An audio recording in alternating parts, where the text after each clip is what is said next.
Bueno, buenas tardes. Ante todo quería agradecer al doctor Gómez Mesa y a la Fundación Valle del Lili por la invitación. Este es mi segundo año en esta ciudad, la verdad que estoy encantado y realmente no entiendo porque no escarmientan, no hay forma. Bueno, la idea un poquito es hablar del síndrome cardiorrenal. Yo hace mucho tiempo que trabajo en insuficiencia cardíaca y la insuficiencia cardíaca, lo primero que aprendí que en general lo que nos pasa es que nosotros en general no curamos a los pacientes, diría en el 100% de los casos, sino que solo retrasamos su muerte. Y el segundo tema importante es que la insuficiencia cardíaca es una enfermedad progresiva. Este es un gráfico del doctor Georgiade, publicado hace varios años, y creo que es bien categórico qué es lo que pasa con la insuficiencia cardíaca. Va a haber periodos en los cuales el paciente va a estar medianamente estable y la insuficiencia cardíaca va a progresar lentamente, y va a haber otros periodos en los cuales el paciente se va a inestabilizar y se va a internar. Cada uno de estos eventos, cada una de estas internaciones va a marcar un deterioro del paciente y va a marcar progresión de la enfermedad. El tema interesante es que al riñón le pasa exactamente lo mismo. Nosotros no podemos pensar que el riñón, que es el órgano blanco más importante en el cuadro de insuficiencia cardíaca, tenga una evolución distinta en nuestros pacientes. Es igual. Y es tan igual que también va a coincidir en una relación riñón-corazón en la etapa crónica, donde el paciente, por distintos mecanismos que ya les voy a contar, va deteriorando lentamente su función renal y en líneas generales nos pasa desapercibida. Y va a haber otro periodo, la relación del riñón-corazón en la etapa aguda, que también tiene las mismas características. Cada evento de internación genera un distinto nivel de descompensación en los pacientes. Esto es muy importante a tener en claro, porque ambos órganos van llevando la misma evolución clínica. Entonces es casi imposible tratar de deslindar una evolución de la otra. ¿Y por qué es tan categórica esta afirmación? Porque los dos coinciden en un montón de características. Los pacientes en general son mayores de 65 años, tanto en los pacientes renales como en los pacientes cardíacos. La diabetes es una de las comorbilidades más frecuentes. La hipertensión es otra de las comorbilidades causales y generadoras de la insuficiencia cardíaca muy frecuente. La enfermedad vascular periférica y coronaria es realmente también preponderante. Las dislipidemias y un dato no menor, los tratamientos en común. Los diuréticos los usamos en los dos casos y en los dos tipos de pacientes, en general no utilizados correctamente, son deleterios. Entonces, el síndrome cardiorrenal nosotros lo vamos a poder ir definiendo como el empeoramiento de la función renal durante el tratamiento de la insuficiencia cardíaca. Va a haber refractariedad al tratamiento diurético a pesar de la hipervolemia persistente y va a haber entonces coexistencia de fallo cardíaco y renal. Y esto va a ser tanto en la etapa aguda como en la etapa crónica. Bueno, hace unos años Ronco y colaboradores, que han sido los que más han publicado en síndrome cardiorrenal en el último tiempo, caracterizan al síndrome cardiorrenal como un desorden fisiopatológico del corazón y el riñón, en el cual la disfunción aguda o crónica de uno induce a la disfunción aguda o crónica del otro. Y lo dividen en 5 tipos, en 5 clases de cuadros de insuficiencia de síndrome cardiorrenal. El tipo 1, que es el cardiorrenal agudo, es la brusca descompensación del riñón a partir de una descompensación cardíaca inicial. El tipo 2, el cardiorrenal crónico, es exactamente lo mismo, la insuficiencia renal cardíaca crónica que lentamente va llevando al deterioro de la función renal. El tipo 3, el reno cardíaco agudo, cuadros de insuficiencia renal aguda, pielonefritis, glomerulonefritis aguda, que nos van a llevar a una sobrecarga de volumen brusca, a generar hipertensión sobre el corazón y a tornarlo disfuncionante. El tipo 4, síndrome reno cardíaco crónico, la enfermedad renal crónica que lentamente nos va llevando al deterioro cardiovascular. Y el tipo 5, que es el síndrome cardiorrenal secundario, es aquel que se presenta en los cuadros, por ejemplo, de sepsis o demás, donde las enfermedades sistémicas generan en forma concomitante falla renal y cardíaca. Esto es muy importante. Fundamentalmente lo que nos sirve es para ordenarnos, simplemente para tener una idea de la relación, de la interrelación de estos dos órganos. Como para poder clasificarlo, lo podemos clasificar de acuerdo a la tasa de filtrado glomerular, en falla cardiorrenal leve, moderada o severa, de acuerdo al clearance y a la coexistencia con falla cardíaca, entre 30 y 59, de 15 a 29 o menos de 15 mililitros, y la que utilizamos más frecuentemente, que es el cambio de creatinina mayor de 0,3 miligramos por decilitro o mayor del 25% del basal, a partir del momento de que se mide durante la internación. La resistencia a los diuréticos es una forma de categorizarlos también, y más modernamente, a través del aumento de la cistatina C, por encima de 1,03 miligramos por decilitro se considera leve, o mayor de 1,56 moderado a severo. A esto nosotros tenemos que agregarle un cuadro más, que es la presencia de anemia, que a veces podrá coexistir con la insuficiencia cardíaca y la insuficiencia renal, y a veces no tanto. Dicen que existiría un círculo vicioso donde la insuficiencia cardíaca y la insuficiencia renal crónica causarían anemia y que ésta empeoraría a ambos, generando así más anemia. Parece en medio una paradoja, algo que no tiene mucho asidero. El síndrome cardiorrenal anemia es un fenómeno complejo interrelacionado, que es pobremente entendido. Esta es la realidad. Ahora vamos a ver cuáles son las causas que lo van generando. Y la combinación de anemia, insuficiencia renal e insuficiencia cardíaca conforman este llamado síndrome. Estos tres van a interactuar de manera que cada uno genera el empeoramiento de los otros dos. Fíjense lo que es el impacto que tiene la insuficiencia renal y la insuficiencia cardíaca. Estos son datos de trials y estos son datos de registros. La prevalencia global de insuficiencia renal, entendida como un clínico menor de 60 mililitros, está en los trials alrededor del 30-35%. Pero en los registros, lo que realmente nosotros vemos en la vida diaria, la prevalencia es alrededor del 45%. Es decir, 1 de cada 3 pacientes seguramente va a tener insuficiencia renal, aquellos pacientes que tienen insuficiencia cardíaca.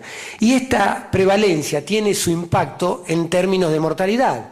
Si vemos en estudios, por ejemplo, donde la disfunción ventricular es asintomática, como el SOL Prevention, vemos que la presencia de insuficiencia renal genera un aumento de casi el doble en la mortalidad. 12% para aquellos que no la tienen contra 23% de que los tienen.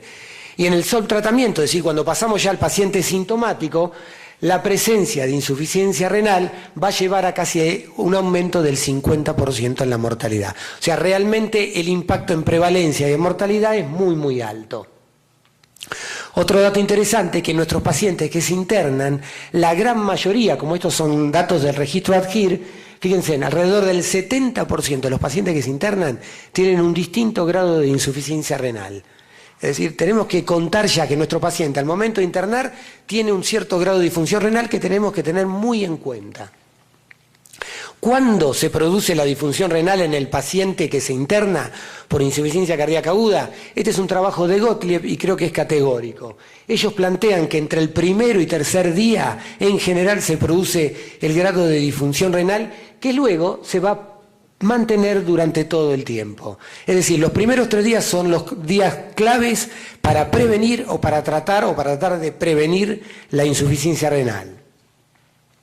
Un poquito porque lo que podemos ver nosotros es que la prevalencia del síndrome va a depender de la definición de cada componente fundamentalmente. Fíjense, si nosotros tomamos pacientes con insuficiencia cardíaca de novo, es decir, aquellos que la presentan por primera vez, la presencia de insuficiencia renal no va a estar más allá del 3%. Si en cambio tomamos pacientes que tienen insuficiencia cardíaca ya declarada en clases funcionales 2 y 4, como por ejemplo el estudio CHARM, la presencia de insuficiencia renal cardíaca y anemia va a estar alrededor del 15%. Si tomamos globalmente a todos nuestros pacientes, independientemente de la clase funcional, acá veremos entonces que la presencia del triple síndrome, va a estar en alrededor del 22%. Es decir, en el momento que nosotros tomemos a nuestros pacientes es donde vamos a buscar qué prevalencia tiene la asociación de estas 3 entidades. ¿Cuáles son las causas principales en la insuficiencia cardíaca o en el síndrome cardiorrenal de anemia?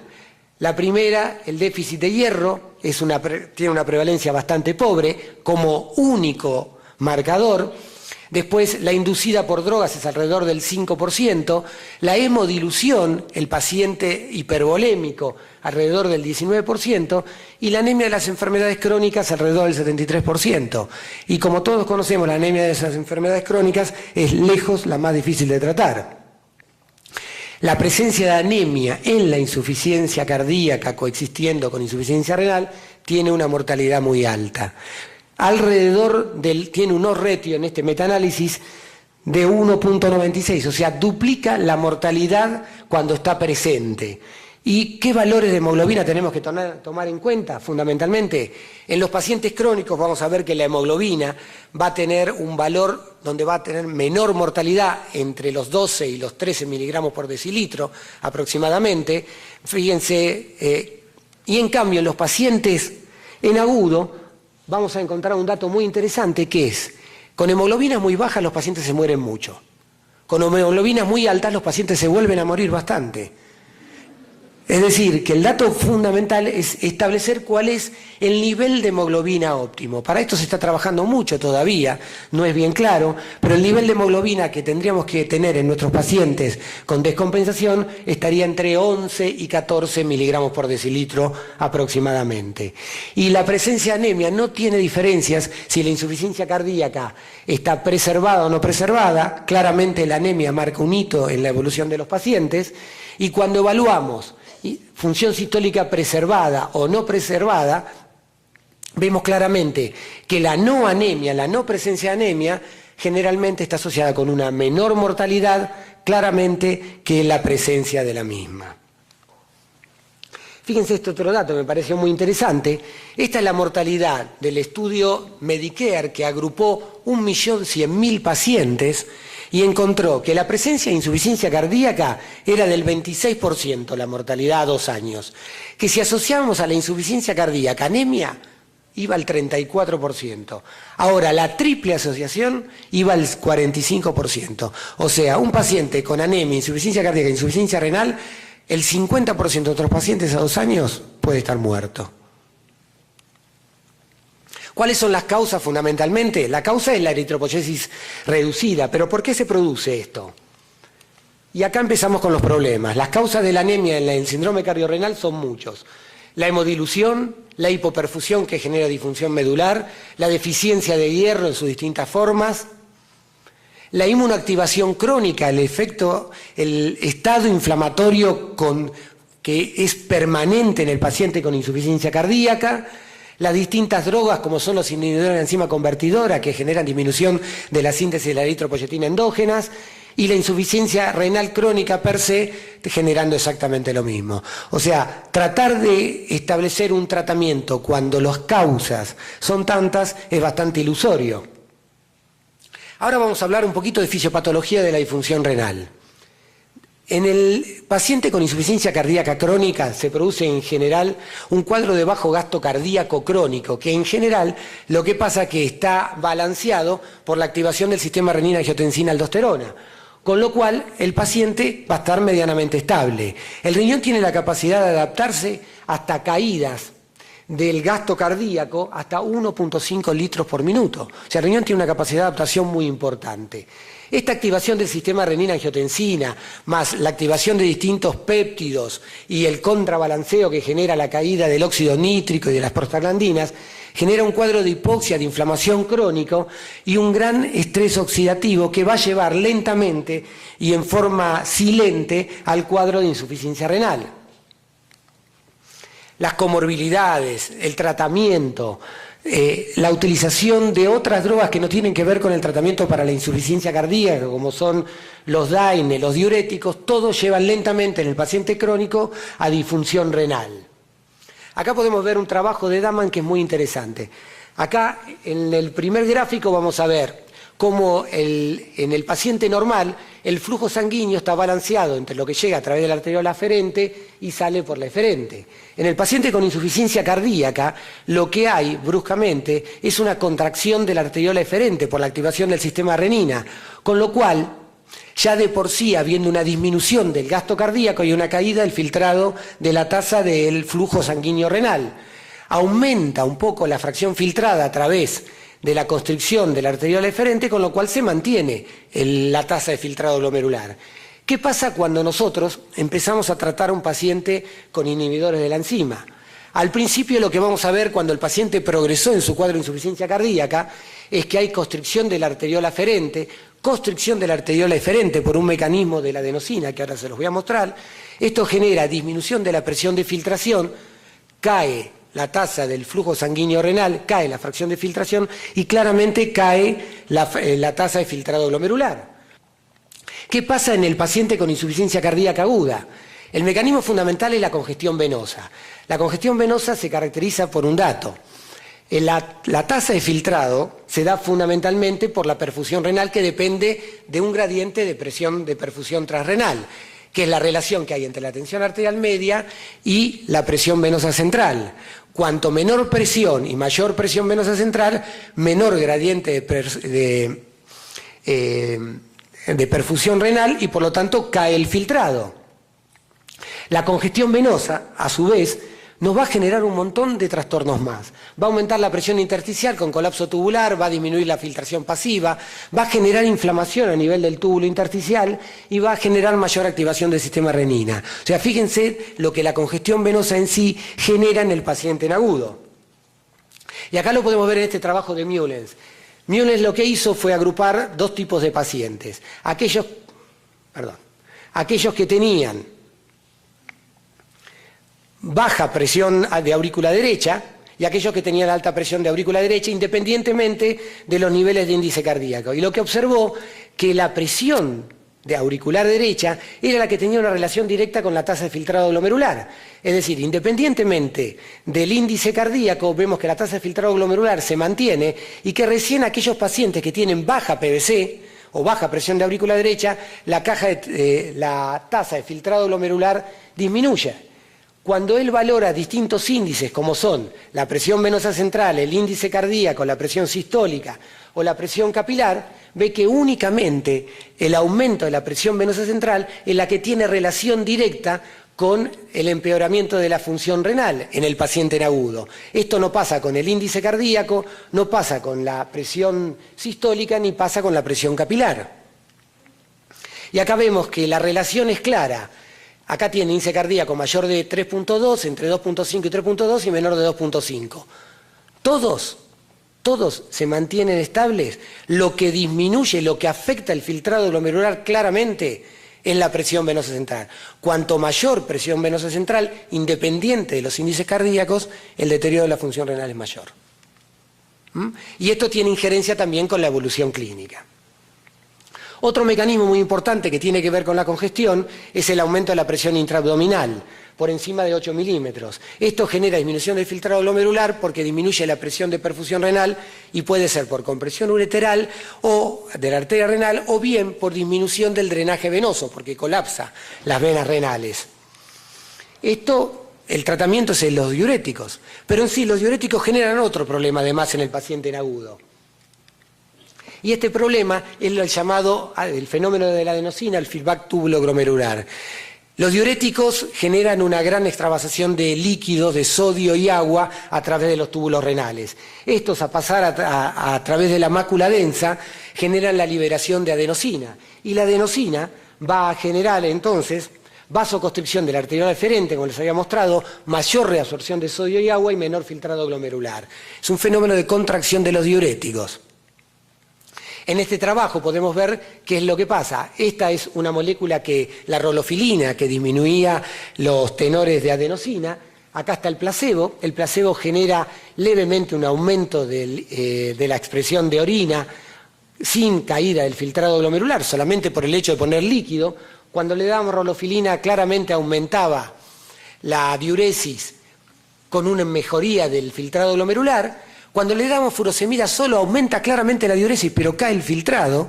Y cuando le damos rolofilina junto con adenosina, bloqueaba el fenómeno de feedback túbulo-glomerular, mejorando claramente la diuresis sin alteración del filtrado. Esta parecía un mecanismo muy bueno, pero se presenta el estudio PROTECT con rolofilina.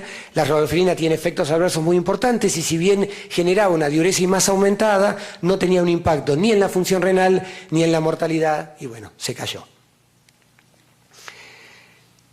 Otro efecto muy importante de los diuréticos es la activación del sistema neurohormonal. Los diuréticos, a medida que los vamos dando, genera activación a nivel de la renina, activación a nivel de la aldosterona, en forma aguda, activa también la noradrenalina, o sea, inmediatamente genera una hiperactivación del sistema neuroendocrino, lo cual es deleterio.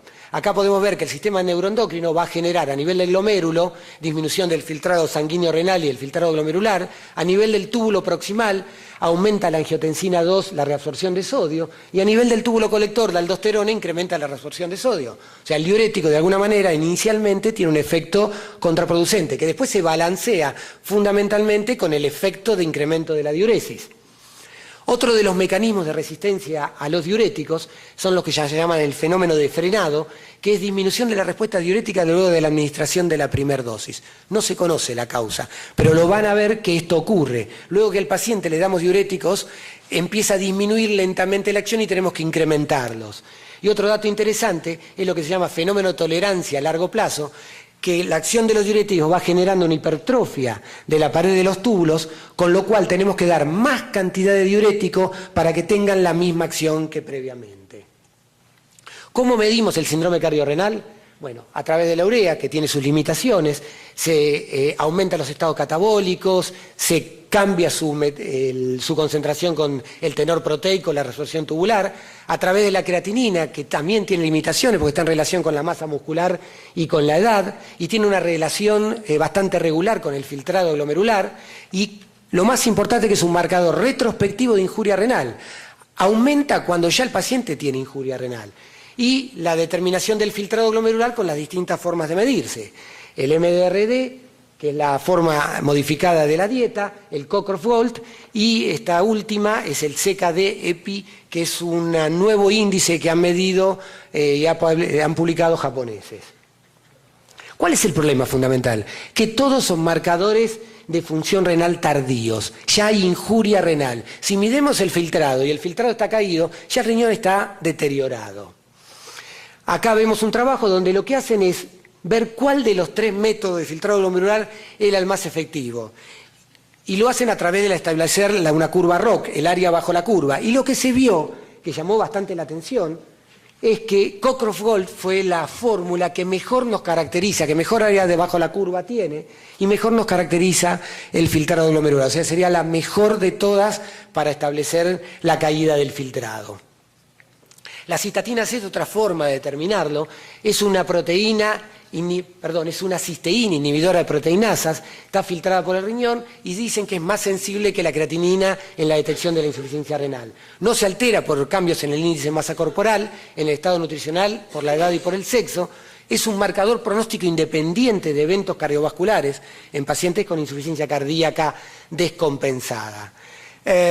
Por ahora ha quedado en los papeles, ha quedado en los trials, no se usa de manera en la práctica clínica. Un marcador que es mucho más prometedor es el N-gal. El N-gal es una proteína de la familia de las lipocalinas y se expresa en los neutrófilos y en otras células epiteliales. Lo interesante es que se considera como que fuera la troponina real. ¿Por qué? Porque se detecta a las 2 horas posterior a un fenómeno isquémico a nivel del túbulo, a nivel del flujo sanguíneo renal. Es decir, apenas se deteriora el flujo sanguíneo renal, comienzan a incrementarse los tenores de N-gal. Acá podemos ver que es un marcador claro en cuanto a presencia o ausencia de disfunción renal. El N-gal a la admisión y a los 3 días claramente está aumentado con respecto a la no presencia del mismo, y si se lo compara con otros marcadores como es el BNP, como es la creatinina y como es el filtrado glomerular, vemos que los únicos sensibles claramente en términos de morbo y mortalidad en los pacientes con disfunción renal en la insuficiencia cardíaca es el N-gal, con una P altamente significativa, y el BNP, mientras que la creatinina y la tasa de filtrado glomerular no son realmente significativos. Cuando unimos estos dos marcadores, vemos claramente que un N-gal bajo con un BNP alto marca en la población de pacientes con una sobrevida libre de eventos la más importante, casi del 100%, mientras que cuando los dos están alterados, la sobrevida libre de eventos se va alrededor del 60-65%. Entonces lo que nosotros nos podemos plantear es lo siguiente: si tuviéramos un BNP cuando estamos evaluando a nuestros pacientes y vemos que el NP comienza a bajar, El Enegal comienza lentamente a subir. Si tomamos además la creatinina, que sube mucho más tardíamente, nos podríamos plantear que de repente, ante la caída de un BNP, con un aumento del Enegal, es decir, lo estamos descongestionando al paciente, pero estamos llegando a un nivel de hipoxia a nivel renal, sería el momento de discontinuar o bajar los diuréticos y eventualmente asociar o disminuir también los vasodilatadores. O sea, es una forma práctica de utilizarlos. Entonces, ¿cuál es el tratamiento de la disfunción renal? La primera y principal, como lo he mostrado, es prevenirlo. Claramente tenemos que pensar en la disfunción renal para empezar a tratarla. Hay que evaluar siempre la presencia de enfermedades predisponentes, hipertensión pulmonar, disfunción del ventrículo derecho. ¿Por qué? Porque tienen mucha congestión venosa, están muy asociadas a la congestión venosa y por lo tanto mayor disfunción renal. Hay que optimizar la terapia farmacológica, evitar drogas potencialmente nefrotóxicas en el agudo, evaluar la necesidad de monitoreo hemodinámico cuando es necesario, pero tempranamente. Es muy importante evaluar la estructura y la función renal. En los pacientes crónicos descompensados es muy útil tener una ecografía renal, establecer bien claramente la función renal antes de empezar a tratar para saber qué paciente tratamos. Tenemos que optimizar el tratamiento diurético. ¿Cómo lo podemos optimizar? Esto es para hablar muchísimo, no voy a hablar ahora. ¿Tenemos que utilizar bolo o infusión continua? No queda nada claro. El último estudio publicado, el DOSE, no dejó nada claro en cuanto a utilizar altas dosis o bajas dosis, infusión continua o tratamiento en bolo. Tenemos que utilizar lo que mejor le venga al paciente y lo que mejor nosotros sepamos usar. En un crónico descompensado, altas dosis de diurético en infusión continua probablemente sean muy útiles o más útiles que el tratamiento en bolo. La dosis debe ser flexible, debe ser adaptable al paciente y a los parámetros de función renal. No podemos colgarle una determinada dosis de diuréticos y dejarlo que vaya y a las 48 horas medirlo. Hay que estar midiendo función renal, diuresis y peso del paciente en forma continua. Hay que adecuar el tratamiento en presencia de hiponatremia. Si el paciente tiene hiponatremia, los diuréticos no van a andar solamente. Va a haber que corregir la hiponatremia para empezar a tratarlo mejor con los diuréticos. Los vasodilatadores son útiles, sin ninguna duda son muy útiles. Disminuyen la tasa de utilización de diuréticos y disminuyen la congestión venosa. Se han hecho dos estudios últimamente, el ASEN y el RELAX-HF, los dos estudios tratando de valorar como parte de sus estudios la función renal. Ninguno deteriora la función renal, pero tampoco la mejora. Es decir, cualquier vasodilatador es útil en nuestros pacientes. Consideran siempre el uso de vasodilatadores en lugar de diuréticos cuando hay congestión venosa, evitando la hipotensión. Y por último, la ultrafiltración. No hay nada. ¿Tenemos que utilizar la ultrafiltración? Sí. Cuando nuestro paciente es refractario al tratamiento diurético, cuando la congestión venosa persiste y cuando las cifras de urea y creatinina siguen aumentando, pero no en forma temprana. En el caso de la anemia, lo más importante es identificar la causa y tratarla. La causa es plurifactorial, como les he mostrado. La anemia claramente es un factor de riesgo. Las eritropoyetinas que se están investigando actualmente tienen un impacto en la insuficiencia cardíaca con anemia. Vemos que ya de por sí un metaanálisis ha demostrado que tiene una disminución de la internación por insuficiencia cardíaca. En cambio, la mortalidad todavía no ha demostrado injerencia en la utilización de eritropoyetinas exógenas. Actualmente se ha terminado el estudio RED-HF con darbepoetin, que es un estudio muy importante. No sé si nos va a dar mucha información, pero lo que nos ha hecho aprender fundamentalmente que la anemia en la insuficiencia cardíaca no tiene una sola causa y que tenemos que buscarle la causa para tratarla cada una de estas. En definitiva, el síndrome cardiorrenal con anemia es un cuadro polifactorial de una elevada prevalencia relacionada con una alta tasa de mortalidad. El tratamiento es complejo y sin duda su éxito se basará en una detección precoz de los mecanismos que lo generan y un uso racional de las distintas medidas terapéuticas. Muchas gracias. En la etapa aguda como en la etapa crónica. Bueno, hace unos años Ronco y colaboradores, que han sido los que más han publicado en síndrome cardiorrenal en el último tiempo, caracterizan al síndrome cardiorrenal como un desorden fisiopatológico del corazón y el riñón, en el cual la disfunción aguda o crónica de uno induce a la disfunción aguda o crónica del otro. Y lo dividen en 5 tipos, en 5 clases de cuadros de insuficiencia de síndrome cardiorrenal. El tipo 1, que es el cardiorrenal agudo, es la brusca descompensación del riñón a partir de una descompensación cardíaca inicial. El tipo 2, el cardiorrenal crónico, es exactamente lo mismo, la insuficiencia renal cardíaca crónica que lentamente va llevando a deterioro de la función renal. El tipo 3, el reno cardíaco agudo, cuadros de insuficiencia renal aguda, pielonefritis, glomerulonefritis aguda, que nos van a llevar a una sobrecarga de volumen brusca, a generar hipertensión sobre el corazón y a tornarlo disfuncionante. El tipo 4, síndrome reno cardíaco crónico, la enfermedad renal crónica que lentamente nos va llevando al deterioro cardiovascular. Y el tipo 5, que es el síndrome cardiorrenal secundario, es aquel que se presenta en los cuadros, por ejemplo, de sepsis o demás, donde las enfermedades sistémicas generan en forma concomitante falla renal y cardíaca. Esto es muy importante. Fundamentalmente lo que nos sirve es para ordenarnos, simplemente para tener una idea de la relación, de la interrelación de estos dos órganos. Como para poder clasificarlo, lo podemos clasificar de acuerdo a la tasa de filtrado glomerular, en falla cardiorrenal leve, moderada o severa, de acuerdo al clearance y a la coexistencia con falla cardíaca, entre 30 y 59, de 15 a 29 o menos de 15 mililitros, y la que utilizamos más frecuentemente, que es el cambio de creatinina, mayor de 0,3 miligramos por decilitro o mayor del 25% del basal, a partir del momento de que se mide durante la internación. La resistencia a los diuréticos es una forma de categorizarlos también, y más modernamente a través de periodos en los cuales el paciente va a estar medianamente estable y la insuficiencia cardíaca va a progresar lentamente, y va a haber otros periodos en los cuales el paciente se va a inestabilizar y se va a internar. Cada uno de estos eventos, cada una de estas internaciones va a marcar un deterioro del paciente y va a marcar progresión de la enfermedad. El tema interesante es que al riñón le pasa exactamente lo mismo. Nosotros no podemos pensar que el riñón, que es el órgano blanco más importante en el cuadro de insuficiencia cardíaca, tenga una evolución distinta en nuestros pacientes. Es igual. Y es tan igual que también va a coincidir en una relación riñón-corazón en la etapa crónica, donde el paciente, por distintos mecanismos que ya les voy a contar, va deteriorando lentamente su función renal y en líneas generales nos pasa desapercibida. Y va a haber otro periodo, la relación del riñón-corazón en la etapa aguda, que también tiene las mismas características. Cada evento de internación genera un distinto nivel de descompensación en los pacientes. Esto es muy importante a tener en claro, porque ambos órganos